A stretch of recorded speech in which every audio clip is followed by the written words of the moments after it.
retour à notre magazine de télévision. Si vous voulez nous rejoindre à nous, je vous dis encore une fois bonjour, bonsoir, et je le dis dans ma langue maternelle, mbote, losako, ça veut dire bonjour. Comment ça va? À l'émission, aujourd'hui, nous recevons un grand monsieur. Je dis bien un grand monsieur. Il est originaire de la République démocratique du Congo.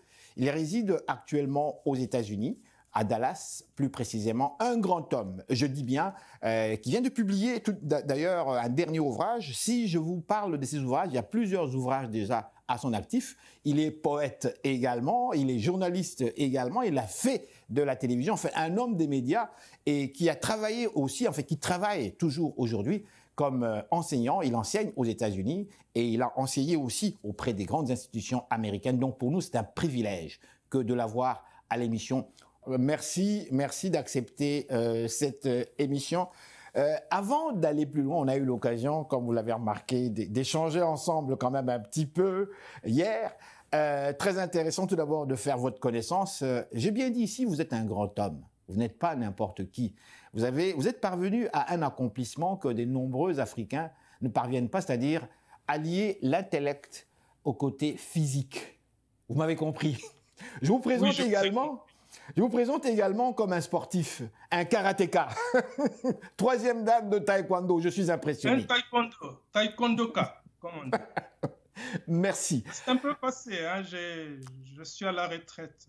Ah oui, mais ça ne paraît pas, ça ne paraît pas. Alors, avant d'aller plus loin, je vous ai présenté synthétiquement, mais on aime bien à cette émission entendre nos invités se présenter eux-mêmes. Qui êtes-vous? Très synthétiquement, et vous verrez même que ma synthèse ne va pas être très synthèse du tout. Allez-y. J'ai terminé à l'université de Lubumbashi avec une licence en histoire. J'ai été retenu à la fac comme assistant, mais je préférais embrasser le journalisme. Et en tant que journaliste, j'ai roulé ma bosse pendant près de 20 ans, je dirais. Et j'ai terminé, je suis parti pratiquement du Congo avec plusieurs fonctions. J'ai été rédacteur en chef, directeur de publication. J'ai créé un journal qui s'appelait L'Intrus. Et à un moment, c'était le grand rival du Grognon. Et dans la presse, je dois dire que j'ai terminé avec la fonction d'administrateur des agences de presse nationales, c'est-à-dire l'ACP et la RTNC. Je suis resté la RTNC, donc la Radio-Télévision Nationale Congolaise, d'accord. Voilà, oui. Je suis resté au conseil d'administration pendant 4 ans. En dehors de la presse, je me prévaux de l'étiquette de critique d'art. J'ai été assez bien connu comme critique d'art parce que j'ai été pendant 6 ans le président de la section congolaise des critiques d'art. Et en fait, en tant que critique d'art, j'avoue avoir participé à la rédaction des ouvrages collectifs sur des artistes et avoir pendant presque 20 ans dirigé des jurys d'art à l'Académie des Beaux-Arts et dans les plus grandes galeries d'art de Kinshasa. Critique d'art, je suis aussi professeur. J'ai été professeur d'art, j'ai été titulaire de la chaire de l'esthétique et de l'histoire d'art contemporain à l'Académie des Beaux-Arts. Et j'y ai presté, oui, au Congo. J'y ai presté pendant, je crois, 7 ans, jusqu'en 2002 où j'ai dû quitter et venir ici aux États-Unis. Mais j'ai été aussi fonctionnaire. À vrai dire, vous voyez, j'ai comme ça usé de plusieurs casquettes. J'ai été fonctionnaire de l'État, j'étais au ministère du portefeuille et quand j'ai quitté le portefeuille, je l'ai quitté avec le grade de directeur des études et programmes. Je ne suis pas encore au bout du rouleau, mais je voudrais écourter cela parce que ce n'est pas dans mes habitudes de trop prolonger un peu ma vie. Je la mettrai dans une biographie, je vous avertis déjà. Actuellement, je dois dire que j'ai quand même une véritable passion, c'est les lettres. Je suis écrivain, j'ai à mon actif 5 livres comme auteur et 3 livres comme co-auteur. Et j'ai un autre livre que je viens d'envoyer au Congo, aux éditions Malandi. Donc, en fait, ça vous fait une brochette de 9 livres auxquels j'ai participé. J'ai des prix littéraires aussi, j'en ai au moins 4, parmi lesquels 2 prix internationaux et 2 prix nationaux, avec un grand prix, un premier prix de poésie en 1885. Voilà, je pense que je dois boucler la boucle. Actuellement, je suis aux États-Unis. Je passe mon temps à donner quelques cours de français à des Américains. Et en dehors de cet enseignement, l'autre passion, bien sûr, c'est la littérature. Je m'adonne à l'écriture. Et il y a eu évidemment le sport. Dans tout ça, le taekwondo, pendant de nombreuses années, vous êtes parvenu quand même au grade de 3e dan, ceinture noire, 3e dan. Moi, je suis très impressionné. Félicitations. Merci. Vous enseignez aux États-Unis. Vous avez également enseigné, je pense, les milieux diplomatiques américains. Oui, j'ai enseigné dans le cadre du département d'État sous le contrat d'une école privée. J'ai enseigné des diplomates. C'était un campus pour diplomates et j'y ai passé 11 ans. 11 ans à enseigner des diplomates américains, à leur apprendre le français pour aller travailler chez nous en Afrique francophone. Oui. C'est absolument... Oui, j'ai eu à enseigner l'ancien ambassadeur en Guinée. J'ai eu aussi un ambassadeur américain qui a été en poste en République centrafricaine. Et mon tout dernier est actuellement au Congo. C'est M. Mike Hammer. Nzita, on l'appelle Nzita Hammer. Nzita, pour les intimes. Monsieur Lambert Kabatanchi, vous venez de publier, en fait, vous avez parlé de vos ouvrages, mais moi, il y a un ouvrage ici, La nuit irréparable. La nuit irréparable. Ce qui me frappe... Puis-je vous corriger, s'il vous plaît, vous écoutez le titre, c'est La nuit de l'irréparable. La nuit de l'irréparable. Pardonnez-moi, je vous remercie de cette correction. Il y a autre chose. Du sang à l'odeur des larmes.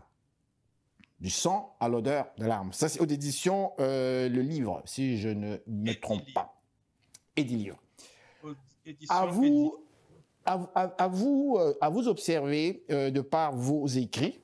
Vous présentez également comme poème, puisque vous avez également rédigé un poème en anglais. White is the color of cold.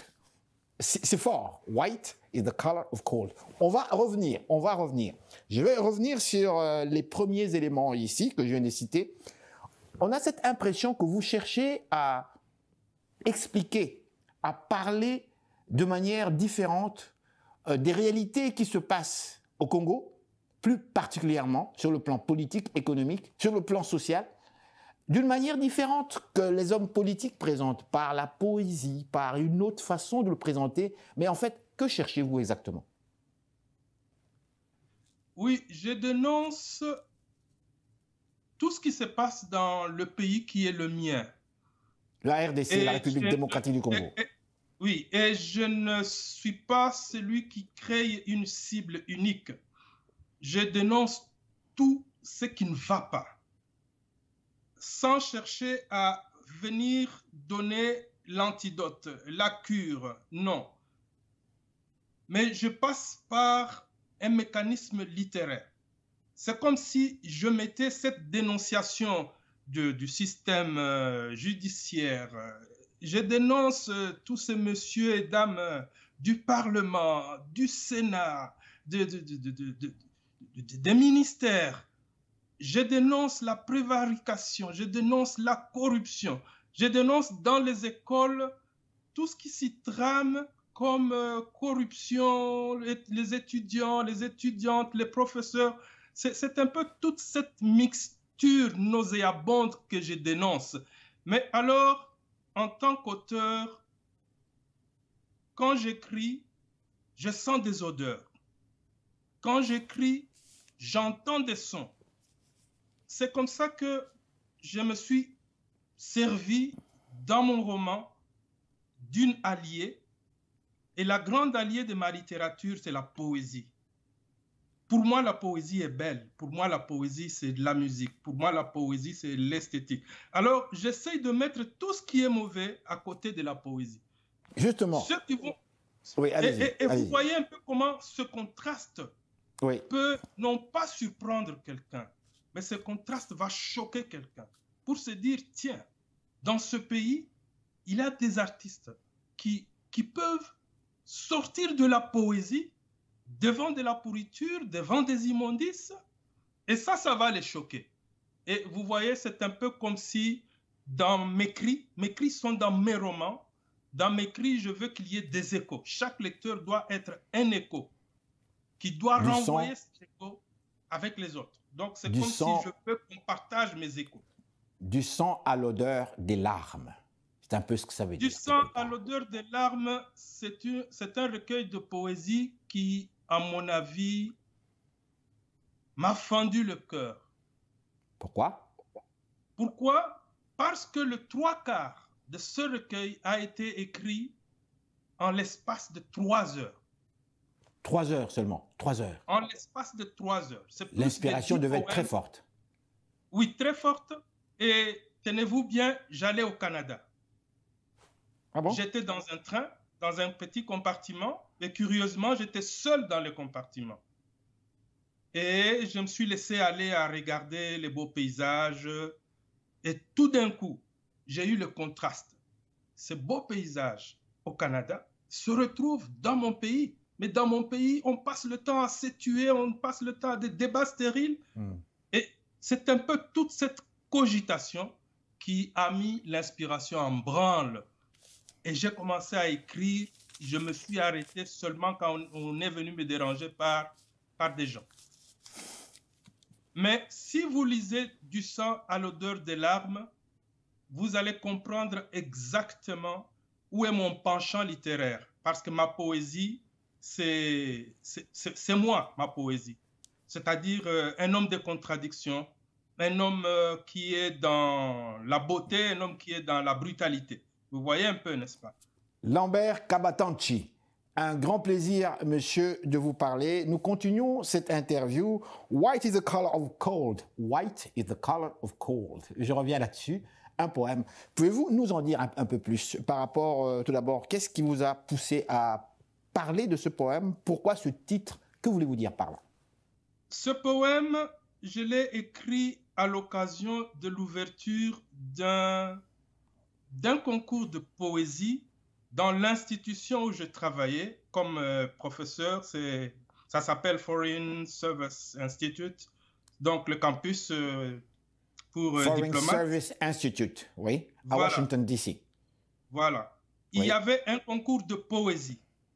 Et dans cette institution, au département français, tout le monde sait que je suis poète. Et ils sont venus me taquiner. Lambert, tu écris en français. Nous parions que tu ne peux pas écrire en anglais. Nous parions que tu n'auras même pas un prix. Bon, c'était bien sûr des amis. On rigolait. Mais quelque part, j'ai senti un défi parce que dans la section française, il y avait 3 poètes. Et je savais qu'ils allaient participer. Et je me disais, je dois quand même rabattre le caquet à ces jeunes. C'est comme ça que j'ai participé au concours, avec ce poème-là qui a eu le premier prix. Donc, pour entrer dans la signification, je dirais que ce poème, je le pense un peu plus métaphysique, parce que dire que le froid a une couleur et que cette couleur est blanche, en fait, c'est de la métaphysique, mais c'est en même temps un peu du mimétisme que j'utilise, parce que je vois la neige. La neige est blanche, et quand il y a la neige, il y a le froid. Donc, c'est un titre qui est venu juste de façon métaphysique, mais en même temps physique. Ouais. Il peut avoir de la neige, mais il fait beau quand même. C'est quand même pas si froid. Ça arrive, certaines journées comme ça. Bon, vous êtes Canadien, je vous comprends.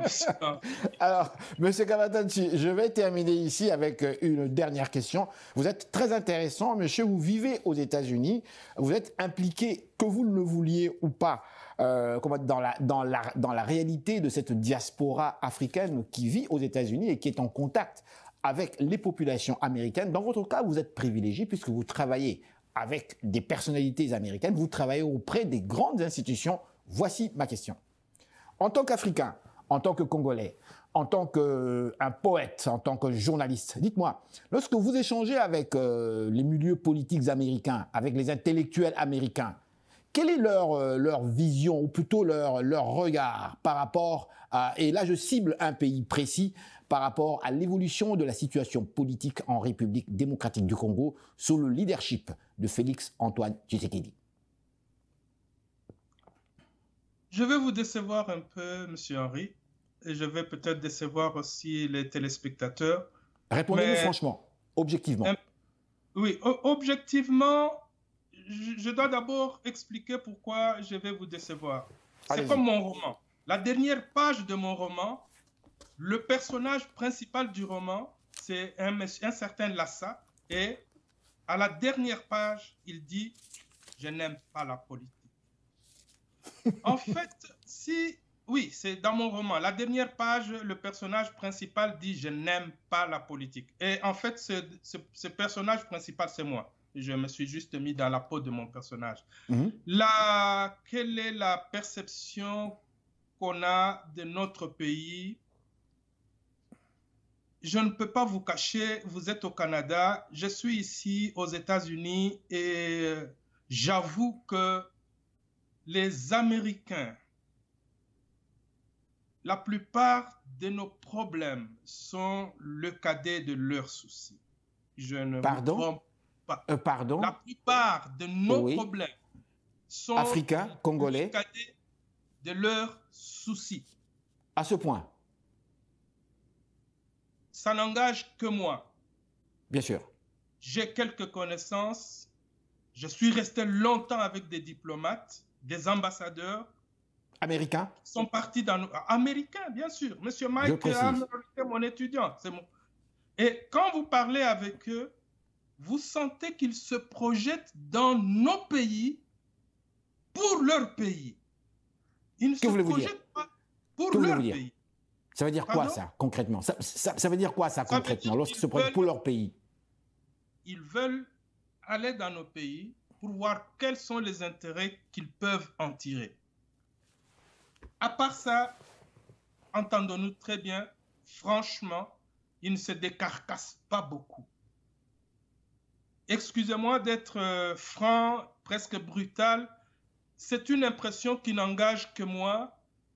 Je ne vois pas une ruée vers des aides désintéressées. Je ne vois pas des conférences pour ameuter la communauté internationale pour tout ce qui se passe à l'Est. J'ai vu M. Mukwege en train de crier, de lancer un cri d'alarme. Denis Mukwege, le docteur Mukwege. Oui, ce cri pouvait rallier beaucoup de puissances, parmi lesquelles la puissance où je suis. Mais quel a été le cours de ce cri du docteur Mukwege? Donc, ne nous voilons pas la face. Je suis un écrivain, je suis congolais, je suis un auteur. Je montre comment je me préoccupe de mon pays en dénonçant ce qui met à mal mon pays. Et je pense que je devrais dire cela aussi à tous mes frères et sœurs de la diaspora, qu'on essaye, dans la mesure du possible, d'aider notre pays à partir d'ici, faire exactement comme eux, à partir de chez eux, qu'est-ce qui peut intéresser notre pays. Voilà presque brutalement ce que je peux dire. Encore une fois, je vous dis grand merci, Monsieur Kabatanchi. Et donc, au plaisir, portez-vous bien. Merci encore une fois. Et merci aussi, Monsieur Henri. Merci de m'avoir invité. Et j'espère que ce n'est pas la dernière fois. Non, ce ne sera pas la toute dernière fois. Au fait, on a fait 26 minutes au lieu de 20 minutes. C'est beaucoup. Pour les extras. Merci encore une fois. Voilà. Alors, madame, messieurs, restez là. Nous sommes de retour tout de suite après ces réclames publicitaires.